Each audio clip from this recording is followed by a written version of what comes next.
குடும்பத்துல ஒரு அனுசரிப்பு தன்மை வேணும். வாழ்க்கைங்கிறது ஒரு பெரிய பிரயாணம். குடும்பத்துல அனுசரிப்பு தன்மை வேணும் அப்படின்னா அப்ப அதுக்கு ஒரு கதை மாதிரி சொல்லிடுறது வானொலி ஊடகத்துல. இப்போ ஒரு குடும்பத்துல கணவன் மனைவி 2 பேர் இருந்தாங்க. 2 பேருக்கு ஒரு குழந்தை பிறந்தது. அதுக்கு பேர் வைக்கிறதுல தகராறு வந்துட்டுதான். என்ன பேர் வைக்கிறதுன்னு அவன் சொல்றான் எங்க அப்பா பேர் தான் வைக்கணுங்கிறான். இந்த அம்மா சொல்லுது எங்க அப்பா பேர் தான் வைக்கணுங்குது. தகராறு. உடனே காலையில இருந்து சண்டை, குழந்தைக்கு பேர் வைக்கிறதுல. அதுல கூட ஒத்து போக முடியல. உடனே எதிர்த்து வீட்டுக்காரன் ஒருத்தன் வந்தான். என்ன உங்க வீட்டுல காலையில இருந்து சண்டைன்னு கேட்டிருக்கான். அது ஏன் கேக்குறீங்க, இந்த குழந்தைக்கு பேர் வைக்கிறதுல தகராறு, நான் எங்க அப்பா பேரை வைக்கணுங்கிற அவங்க அப்பா பேரை வைக்கணும்னு சொல்லுது, என்ன பண்றது தெரியலன்னு அவன் சொன்னானா. இது ஏன் சண்டை போடுறீங்க, எதிர்த்த வீட்டுக்காரன்னு நான் ஒருத்தன் எதுக்கு இருக்கேன், என்கிட்ட சொல்ல வேண்டியது தானே அப்படின்னு சொல்லிவிட்டு ஏன்பா உங்க அப்பா பேர் என்னன்னு கேட்டிருக்கான். எங்க அப்பா பேர் சீனிவாசன் அப்படின்னு இருக்கான். சரிம்மா உங்க அப்பா பேர் என்ன, எங்க அப்பா பேர் கிருஷ்ணன்.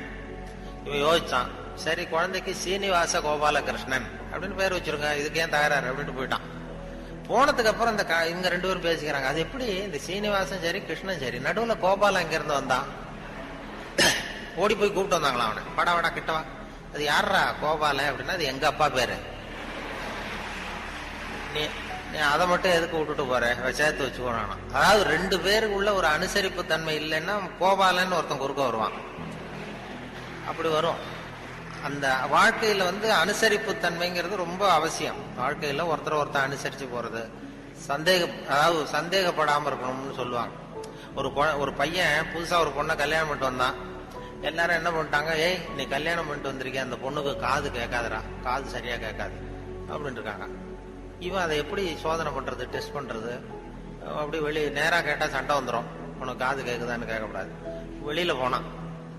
வெளியில போய் தெருவில் நின்றுட்டு இன்னைக்கு என்ன சாம்பார் அப்படின்னா பதிலே வரல. ஆகா நம்ம சந்தேகப்பட்டது சரிதான் அப்படின்னு முடிவு பண்ணிட்டான். அடுத்தது உள்ள வந்தான், வீட்டுக்குள்ள நின்றுட்டு 2வது தடவை கேட்டான். கூடத்துல நின்றுட்டு இன்னைக்கு என்ன சாம்பார் அப்படின்னா அப்பவும் பதில் வரல. சரி நம்ம மனைவிக்கு நம்ம சந்தேகப்பட்ட காது கேட்கல அப்படின்ட்டு அடுத்தது அடுப்பங்கரைக்கே போயிட்டான். அந்த பொண்ணு இதை சமைச்சுக்கிட்டு இருக்கு. அது கிட்ட போய் அது காது ஓரமா இப்படி காய வச்சுக்கிட்டு ரொம்ப சத்தம் போட்டு கத்துறான். 3வது தடவையா இன்னைக்கு என்ன சாம்பார்னு கத்துறான். அந்த பொண்ணு கொஞ்சம் கூட அலட்டிக்கல. மெதுவா இவன் பக்கம் திரும்பி இவன் காது ஓரமா சொல்லிச்சான், 3வது தடவையா சொல்றேன் முருங்கைக்காய் சாம்பார் அப்படின்னு தான்.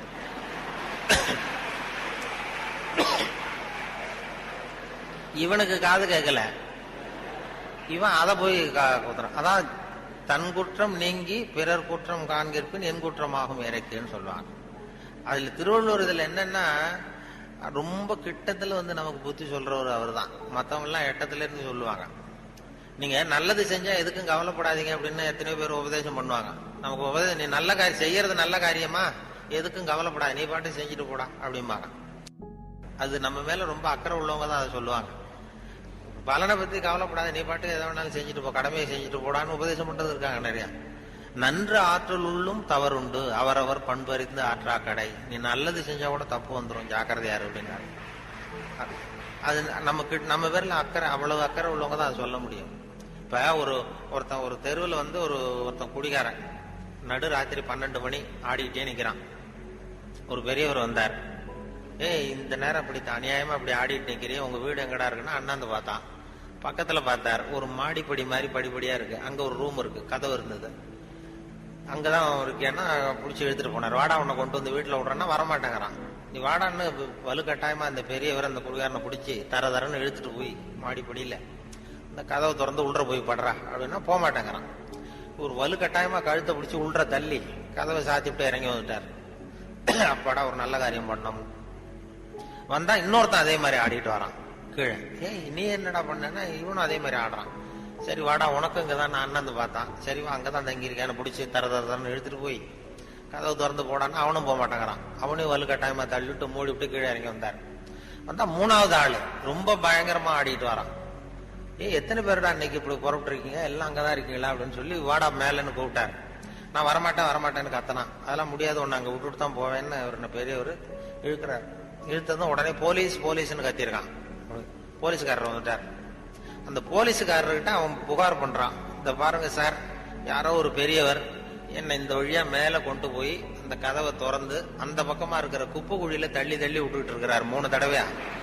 நாங்க இறங்கி இறங்கி கீழே வந்துட்டு இருக்கேன், இன்னும் 2 தரம் தள்ளி விட்டாருன்னா செத்து போடுவோம் சார் அப்படின்னா.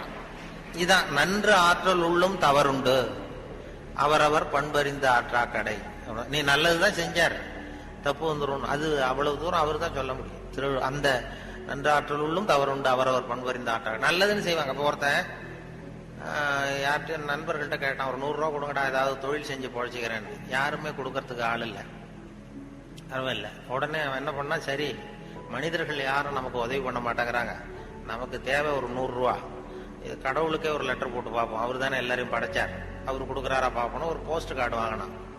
போஸ்ட் கார்டை வாங்கி அதில் அன்புள்ள கடவுள் அவர்களுக்கு வணக்கம், எனக்கு மனிதர்கள் யாரும் உதவி செய்ய மாட்டேங்கிறாங்க, எனக்கு ஒரு 100 ரூபா இருந்தால் அதை வச்சு நான் பொழைச்சிக்குவேன், நானே ஒரு 100 ரூபாயை எனக்கு அனுப்பி வைக்கும்படி கேட்டுக்கொள்கிறேன்னு போட்டு கையெழுத்து போட்டான். போட்டு அந்த பக்கம் திருப்பி அட்ரஸ் எழுதணும்ல, பெறுகிறவர் முகவரி, உயர் தெரு கடவுள் அவர்கள், அப்புறம் தெரு நம்பர், வீட்டு நம்பர், தெரு ஒன்றும் தெரியல. யோசிச்சான், கடவுள் அட்ரஸ் எப்படி கண்டுபிடிக்கிறது யோசிச்சு, சரி எல்லார் அட்ரஸும் போஸ்ட் மாஸ்டருக்கு தெரியும் அப்படின்னு சொல்லி கடவுள் கேரா போஸ்ட் மாஸ்டர்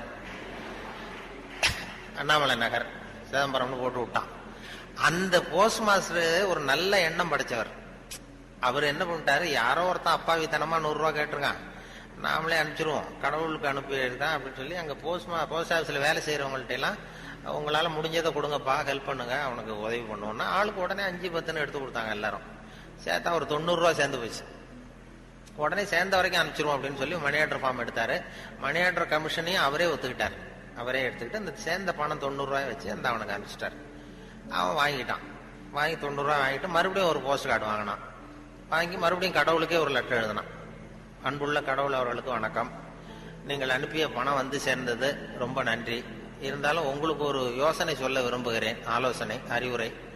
இனிமேல் நீங்கள் எனக்கு பணம் அனுப்பும் பொழுது போஸ்ட் மாஸ்டர் மூலமாக அனுப்ப வேண்டாம், அவர் ஒரு 10 ரூபாய் எடுத்து வச்சுக்கிறார் அப்படின்னா.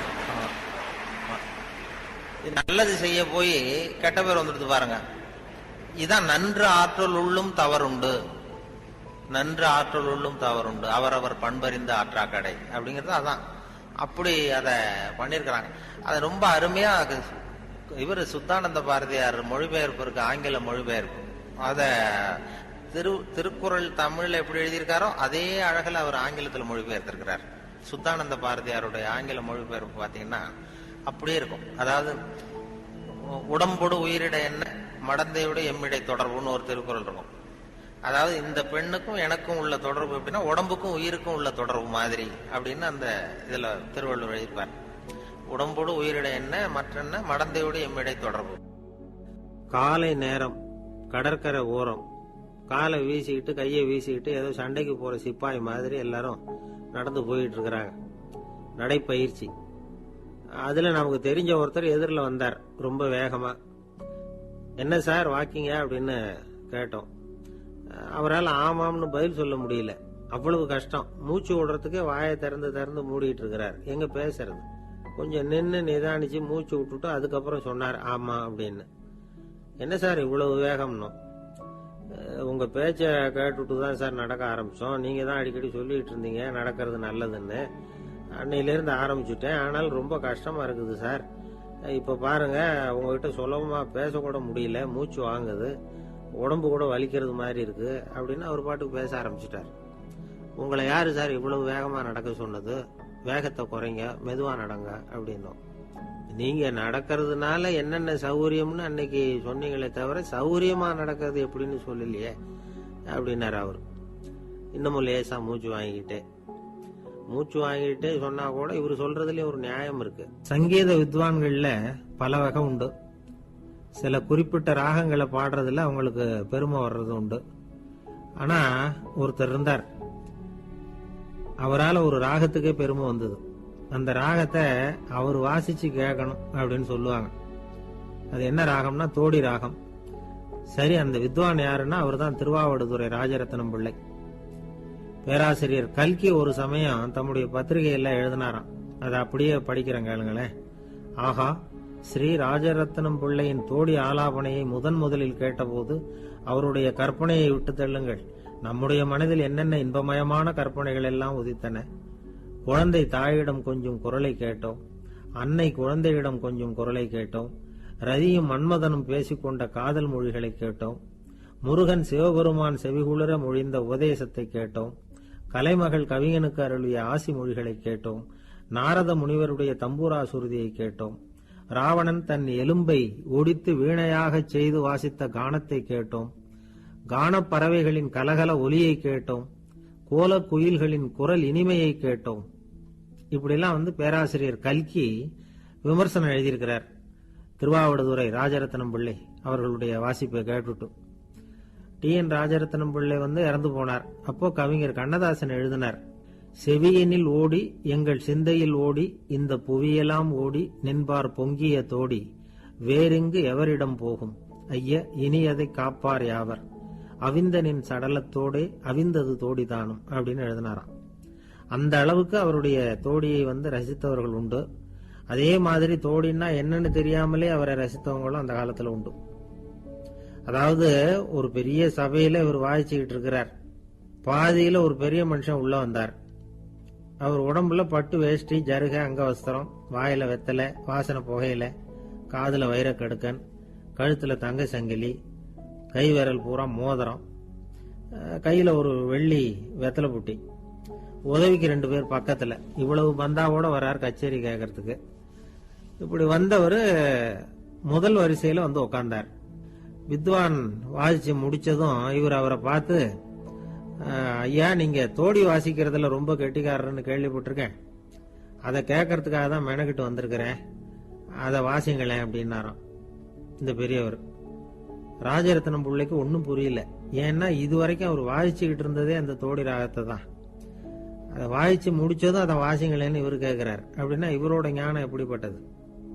இவ்வளவும் கேட்டுட்டு இப்படி கேட்கிறாரே அப்படின்னு அவர் யோசிச்சிருக்கிறார் ராஜரத்னம் பிள்ளை. உடனே என்ன பண்ணாரு தெரியுமா? பக்கத்துல ரொம்ப சாதுவா சுருதி போட்டுக்கிட்டு இருந்த ஒரு முதுகுல ஓங்கி ஒரு குத்து விட்டாராம். அவருக்கு ஒன்னும் புரியல, எதுக்கு நம்மளை அடிக்கிறாரு இவரு, நம்மளை குத்துறாரு வித்வான்னு. அவர் அதிர்ச்சியால இவர் நிமிந்து பார்த்திருக்கார். அப்ப ராஜரத்னம் பிள்ளை சொன்னாராம், ஏய்யா ஐயா பெரிய மனுஷன், என்னுடைய பரம ரசிகர், தோடி ராகம் கேட்கணுங்கிறதுக்காக இவ்வளவு தூரம் வந்திருக்கிறார், முத வரிசையில் உட்கார்ந்துருக்கார். நீ இந்த சமயம் பார்த்து தோடி ராகம் வாசிக்கிற நாதஸ்வரத்தை வீட்டுல வச்சுட்டு வந்துட்டியே, இப்ப ஐயாவுக்காக அந்த ராகத்தை நான் எப்படி வாசிக்கிறது அப்படின்னு சொல்லிட்டு மறுபடியும் முதுகுல ஒரு அடி கொடுத்தாராம். அடி வாங்கினவருக்கே சிரிப்பு அடக்க முடியலையா.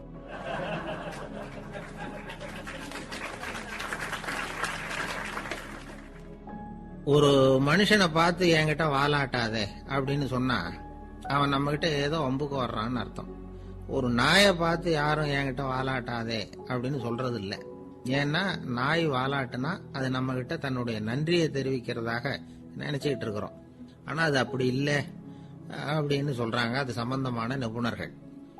ஒரு நாய் தன்னுடைய வாலை இந்த பக்கமும் அந்த பக்கமுமா இப்படியும் அப்படியும் ஆட்டிக்கிட்டு இருந்தா அது பதட்டத்துல கூட இருக்கலாம். நாய் நட்பா இருந்தாலும் வாலாட்டும், ஆத்திரத்துல இருந்தாலும் வாலாட்டும், கோபத்துல இருந்தாலும் வாலாட்டும், குழப்பத்துல இருந்தாலும் வாலாட்டும், மகிழ்ச்சியா இருந்தா கூட அது வாலாட்டும். அதை நாம தப்பா புரிஞ்சுக்கிட்டு அதுகிட்ட போய் மாட்டிக்க கூடாது. நாயை பத்தி எனக்கு நல்லா தெரியும் அப்படின்னு சொல்றவங்க கூட அதுகிட்ட கடி வாங்கிட்டு நிக்கிறது உண்டு. நிபுணர்கள் என்ன சொல்றாங்க தெரியுமா? எப்பவுமே நாய்கள் திடீர்னு கடிச்சு விடுறது இல்ல, கடிக்கிறதுக்கு முன்னாடி சில அறிகுறிகளை காட்டும். அதை சரியா புரிஞ்சுக்கிட்டோம்னா தப்பிச்சுக்கலாம். ஒரு வீட்டுக்கு போறீங்க, அங்க புதுசா ஒரு நாயை பாக்குறீங்க, உடனே அதுகிட்ட போய் குனிஞ்சு சிரிச்சுக்கிட்டே அது தலையில தட்டுறீங்க. இது ரொம்ப தப்பான். ஒரு நாய் இன்னொரு நாயை நேருக்கு நேரு பார்த்து பல்ல காட்டுனா அது தன்னுடைய தன்முனைப்ப காட்டுதுன்னு அர்த்தமா. உன்னை விட நான் பெரியவன் அப்படின்னு சொல்லுதுன்னு அர்த்தம். அதனால நீங்க அது மாதிரி கிட்ட போய் சிரிக்கிறோம் அப்படின்னு நினைச்சுக்கிட்டு பல்ல காட்டினா உங்களையும் எதிரியா நினைச்சிரும். இன்னொரு விஷயம் என்னன்னா, தலையில தட்டுனா நாய்க்கு பிடிக்காது. அது தன்னை அடக்கிறதாகவும் அச்சுறுத்துறதாகவும் நினைச்சுக்கிட்டு இருக்கும். சரி, அப்படின்னா புதுசா ஒரு இடத்துல அல்லது வீட்டுல நாய்க்குட்டியை பார்த்தா என்ன பண்றது? நீங்க சும்மா இருங்க, அதுவா கிட்ட வரட்டும். அதுக்கப்புறம் அதுகிட்ட கனிவா பேசுங்க. கண்ணம், மார்பு, தோல் இங்க எல்லாம் தட்டலாம், தப்பு இல்லையா? தலையில தான் தட்டப்படாதான். ஒரு நாய் உங்களை நோக்கி ஓடி வருது, நீங்களும் ஓடுனா அது துரத்த ஆரம்பிச்சிடும். அசையாம சில மாதிரி நின்னுடுங்க, அது கிட்ட வராது. அதுக்கு ஆர்வம் இல்லாம போயிடும். ஒரு தெருவில் சின்ன பிள்ளைங்க நிறைய பேர் விளையாடிட்டு இருக்கிறாங்க. அப்ப சில நாய்கள் அங்க ஓடி வருது. எல்லாரும் ஓடினாங்க. அப்படி ஓடுறப்போ ஒரு பையன் கால் தடிக்கு கீழே விழுந்துட்டான். என்னாச்சு தெரியுமா? துரத்திட்டு வந்த நாய்கள்லாம் கீழே விழுந்தவன ஒன்னும் செய்யல, அவங்க கிட்டே போல. ஓடிக்கிட்டு இருந்தாங்கல்ல பசங்க, அவங்கள துரத்திக்கிட்டு அவங்க பின்னாடி ஓடிச்சான். அதுதான் நாய்களுடைய சுபாவம். ஒரு நாய் நம்மளை நேருக்கு நேர் முறைச்சு பாக்குதுன்னு வச்சுங்க, நாமளும் அதை முறைச்சு பார்க்க கூடாது. நாம வேற பக்கம் எங்கேயாவது பார்க்க ஆரம்பிச்சிடணும். ஒரு நாய் கோபமா இருந்ததுன்னா அதோட வால் உறுதியா நேரா நிக்கும். ஒரு நாய் பணிந்து போனா அல்லது பயந்து போனா அது தன்னோட வாலை காலுக்கு நடுவுல வச்சுக்கும். ஒரு நாய் நம்மளை பார்த்து பயந்து நிக்குதுன்னு வச்சுங்க, அதனால நமக்கு ஆபத்து இல்லைன்னு நினைச்சிடக்கூடாது. உங்களை பார்த்துட்டு ஒரு நாய் ஒடுங்குச்சுன்னா நீங்க விலகி போயிடணும் அப்படின்னு அது நினைக்குது. நிறைய பேர் பயந்து போன நாயால கடிபடுறாங்க. இவன் நம்மளை விட பெரிய ஆள், மாட்டிக்கிட்டோம், வேற வழி இல்ல அப்படிங்கிற நினைப்புல தான் நாய் கடிக்க ஆரம்பிக்குதான். இதே மாதிரி சங்கிலியால கட்டி போடப்பட்டிருக்கிற நாயும் ஆபத்தானதுதான். தொடர்ந்து கட்டி போட்டிருந்தா காலப்போக்கில் அது ஒரு மாதிரி ஆயிடும். நாய் குழந்தைகளை கடிக்காது அப்படின்னு சில பேர் சொல்லுவாங்க. அதுவும் ஒரு தவறான நம்பிக்கை. அதனால சின்ன குழந்தைகளை தனியா நாயோட விளையாட விடக்கூடாது. ஆக கூடி நாயை பத்தி நிறைய விஷயம் புரிஞ்சுக்க வேண்டியிருக்குது. ஒருத்தர் தன்னுடைய நண்பர் வீட்டுக்கு போயிருந்தார். அவசியம் எங்க வீட்டுல சாப்பிட்டுட்டு தான் போகணும் அப்படின்னு ரொம்ப அன்பா சொல்லிவிட்டார். அதை மீற முடியல இவரால. சரின்னு உட்காந்துட்டார். சாப்பாடு போட்டாங்க, சாப்பிட ஆரம்பிச்சார். அவங்க வீட்டுல கட்டி போட்டு இருந்த நாய்க்குட்டி இவர் சாப்பிடுறத முறைச்சு பார்த்தது. ஏன் இப்படி என்ன இது முறைச்சு பாக்குது உங்க வீட்டு நாய்க்குட்டி அப்படின்னு இவர் கேட்டார். அப்ப அவங்க சொன்னாங்களாம், அதுகிட்ட ஒரு கெட்ட பழக்கம்ங்க, தன்னோட தட்டுல யாரு சாப்பிட்டாலும் அது அப்படிதான் முறைச்சு பார்க்கும் அப்படின்னாராம் அவரு.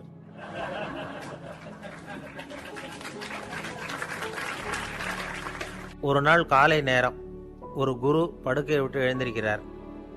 உடனே சீடர்களை பார்த்து எல்லாரும் இப்படி வாங்கங்கிறார். எல்லாரும் வர்றாங்க வேகமா.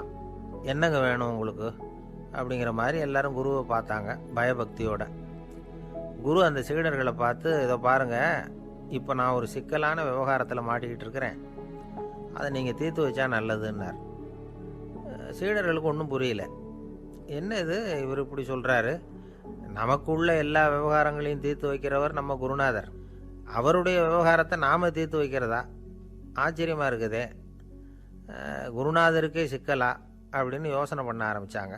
இருந்தாலும் ரொம்ப பணிவாக கேட்டாங்க, சுவாமி உங்களுக்கே சிக்கலா? இந்த உலகத்து சிக்கல்களுக்கும் சிரமங்களுக்கும் அப்பாற்பட்டவர் அல்லவா தாங்கள், அப்படிப்பட்ட உங்களுக்கு சிக்கல்னா அது எப்படி அப்படின்னாங்க. எனக்கு ஏற்பட்டிருக்கிற சிக்கல் அவ்வளவு பெருசு, ரொம்ப பெரிய விவகாரம் அது அப்படின்னார் குரு. கொஞ்சம் விவரமாக சொல்லுங்க அப்படின்னாங்க இவங்க. இப்போ அந்த குரு விவரத்தை சொன்னார். அதாவது நேற்று ராத்திரி நான் ஒரு கனவு கண்டேன். அந்த கனவில் நான் ஒரு பட்டாம்பூச்சியாக மாறிட்டேன். அப்படி மாறி ஒவ்வொரு மலராக பறந்து போய் உட்காந்து தேன் சாப்பிட்டேன் அப்படின்னார். சீடர்கள் இதை கேட்டதும் ரொம்ப திகைச்சு போயிட்டாங்க. என்ன இது, இது ஒரு பெரிய பிரச்சனையா?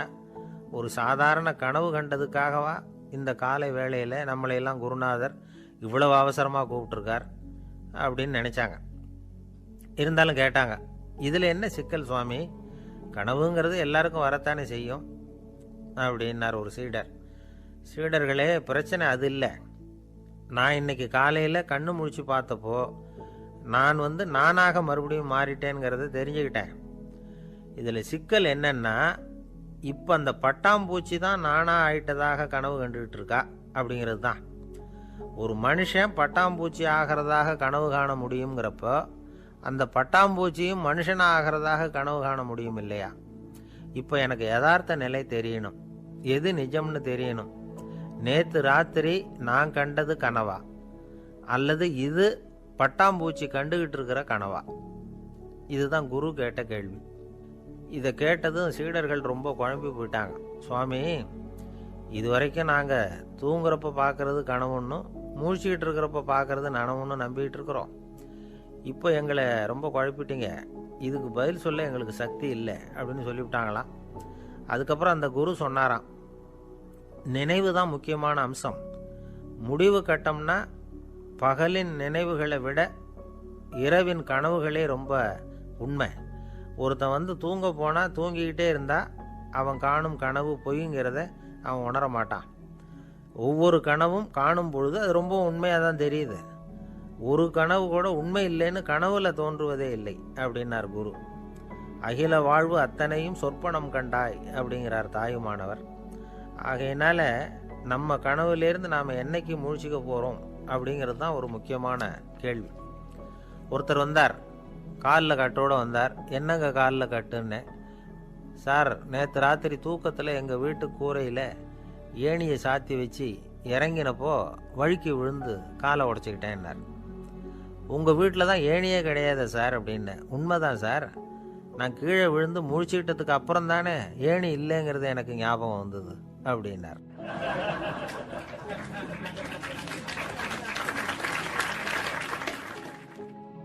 சில பேர் ஆளை பார்த்தா 60 வயசு மாதிரி தோணும். உண்மையான வயசு என்னன்னு பார்த்தா 40 அல்லது 45 சில பேரை பார்க்கறதுக்கு 45 மாதிரி தெரியும், உண்மையிலேயே 65 தாண்டி இருப்பாங்க. ஒரு மனிதனுக்கு 2 வகையான வயது உண்டுங்கிறார் ஓஷோ. அதாவது உடம்புக்குன்னு ஒரு வயசு, மனசுக்குன்னு ஒரு வயசு. முதல் உலக மகாயுத்தம் நடந்தது இல்லையா, அது முடிஞ்சதுக்கு அப்புறம் முதல் தடவையாக மனிதனின் மூளை வளர்ச்சியை பற்றி மனநல வைத்தியர்கள் ஒரு கணக்கெடுப்பு சோதனை நடத்தினாங்களாம். அது வரைக்கும் மனிதனுக்கு 2 வகையான வயது உண்டுன்னு யாரும் சிந்திச்சதே இல்லையா. அந்த உலக மகாயுத்தம் முடிஞ்சதுக்கு அப்புறம் மனிதனுடைய சராசரி மனதின் வயதை கணக்கிட்டு பார்க்கும் பொழுது அவங்களுக்கெல்லாம் ரொம்ப அதிர்ச்சியாக இருந்துதான். ஏன்னா அது ரொம்ப பின்தங்கிய நிலையில் இருந்திருக்கு, வளர்ச்சி அடையாத நிலையில் இருந்திருக்கு. அவங்க கண்டுபிடிச்ச பிரகாரம் அப்போ மனசோட சராசரி வயசு என்ன தெரியுமா? 14. அப்படின்னா பார்த்துங்க, உடல் ரீதியாக ஒருத்தரோட வயசு 70 கூட இருக்கலாம், ஆனால் மனசோட வயசு 14 தான். இதுக்கு நேர்மாறாக அமைஞ்சு போச்சுன்னு வச்சுங்க. அதாவது ஒருத்தருக்கு உண்மையிலேயே 14 வயசு, அதாவது உடலோட வயசு 14, அவரோட மனசின் வயசு 70ன்னு வச்சுக்கோங்க. இப்படி அமைஞ்சுட்டுதுன்னா அவர் சீக்கிரம் ஞானத்தன்மை அடைஞ்சிருவார் அப்படின்னு அர்த்தம். இப்போ நமக்கெல்லாம் உடம்போட வயசு மனசோட வயசு ரெண்டும் ஒன்றா இருந்துட்டா அதுவே போதும், அதுவே பெரிய விஷயம். இப்போ எமர்சன் கிட்ட போய் ஒருத்தர் கேட்டாராம், உங்கள் வயசு என்ன அப்படின்னு. அவர் உடனே பதில் சொல்லியிருக்கார், 360 வருஷம் அப்படின்னாராம். கேட்டவர் குழம்பி போயிட்டார். அவர் என்ன சொல்கிறாரு, 360 வயசா? என்ன நம்ம காதில் தான் சரியாக விழலையா? எமர்சன் எப்பவும் உண்மையை பேசுகிற ஒரு சிறந்த அறிவாளி, அவர் இப்படிலாம் பொய் சொல்ல மாட்டாரே அப்படின்னு ஒரு யோசனை பண்ணிக்கிட்டே அவர் மறுபடியும் அவர் கிட்ட போனாராம். ஐயா, நீங்கள் சொன்னது சரியாக என் காதில் விழலை, அதனால் மறுபடியும் கேட்குறேன், உங்கள் வயசு என்ன அப்படின்னாராம். எமர்சன் மறுபடியும் சொல்லியிருக்கிறார் 360 வருஷம்னு. வந்தவருக்கு உண்மையிலேயே அதிர்ச்சியாக போட்டுது. அதுக்கப்புறம் மெதுவாக ஆரம்பித்தாராம், ஐயா நீங்கள் சொல்கிறத என்னால் ஏற்றுக்க முடியாது, எப்படி பார்த்தாலும் இப்போ உங்களுக்கு வயசு ஒரு 60க்கு மேலே இருக்காதுன்னு நினைக்கிறேன் அப்படின்னாராம். நீங்கள் சொல்கிறது சரிதான், அது என் உடம்போட வயசுன்னாராம் எமர்சன். அப்படின்னா ஏற்கனவே நீங்கள் சொன்னது அப்படின்னு கேட்டிருக்காரு, அது என் மனசோட வயசு அப்படின்னாராம். நம்மளை பொறுத்த வரைக்கும் அறிவு தூசு படிஞ்சிருக்கு, அது மாதிரியே அன்பும் மாசுபட்டிருக்கு. இது ரெண்டையும் சுத்தம் பண்ண வேண்டியிருக்குது. அப்போ தான் நாம் சரியான வயசில் வாழ முடியும். ஒரு ஆசாமி இருக்கிறார், அவருக்கு உடம்போட வயசு அதிகம், மனசோட வயசு ரொம்ப குறைச்சல், குழந்த மாதிரி. அவர் ஒரு ஆஸ்பத்திரியில் படுத்திருக்கிறார். நர்சம்மா எல்லாருக்கும் மருந்து கொடுத்துட்டு போகிறாங்க. கொஞ்ச நேரம் கழித்து திரும்பி வந்தாங்க. அப்போ இவர் அந்த அம்மாவை கூப்பிட்டு சொல்கிறார், இதை பாருங்கள் சிஸ்டர், நீங்கள் எல்லாருக்கும் சின்ன சின்ன மாத்திரையாக கொடுத்துட்டு எனக்கு மட்டும் நீளமான மாத்திரையாக கொடுத்துட்டீங்க, முழுங்கிறதுக்கு ரொம்ப கஷ்டமாக போச்சு, இனிமேல் எனக்கும் சின்ன மாத்திரையாக கொடுங்க சிஸ்டர் அப்படின்னாராம். அந்த அம்மா உடனே அதிர்ச்சியாகி தலையில் அடிச்சுக்கிட்டாங்களாம். நான் கஷ்டப்பட்டு மாத்திரையை முழுங்கினத்துக்கு நீங்கள் ஏம்மா தலையில் தட்டிக்கிறீங்க அப்படின்னு கேட்டிருக்காரு இவர். இதுக்கு அவங்க சொல்லியிருக்கிறாங்க, நான் உங்களுக்கு கொடுத்துட்டு போனது மாத்திரை இல்லைங்க,